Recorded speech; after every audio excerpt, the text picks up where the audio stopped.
2023ஆம் ஆண்டுக்கான மகாத்மா விருதுகள் அறிவிக்கப்பட்டுள்ளன.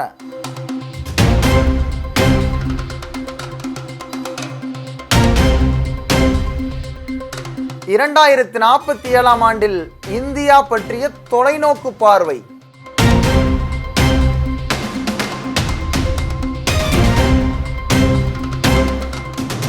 நிர்வாக மற்றும் பட்ஜெட் கேள்விகளுக்கான ஐநா ஆலோசனை குழுவில் பணியாற்ற இந்திய தூதர் தேர்வு.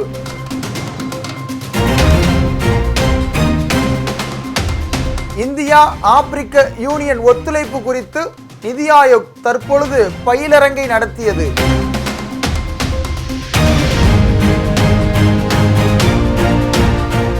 எரிக்சன் சென்னை R&D மையத்தில் இந்தியா 6G திட்டத்தை அறிமுகப்படுத்துகிறது.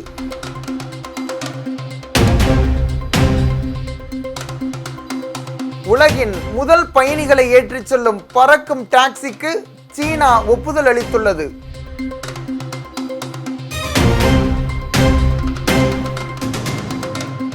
சர்வதேச குரூஸ் கப்பலான கோஸ்டா செரினா மும்பையிலிருந்து முதன்முறையாக புறப்பட்டது.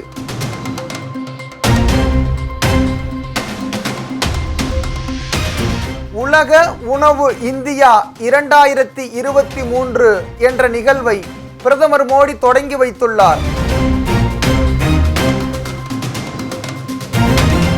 உயிர்கோள காப்பகத்திற்கான சர்வதேச தினம் நவம்பர் 3 அனுசரிக்கப்படுகிறது.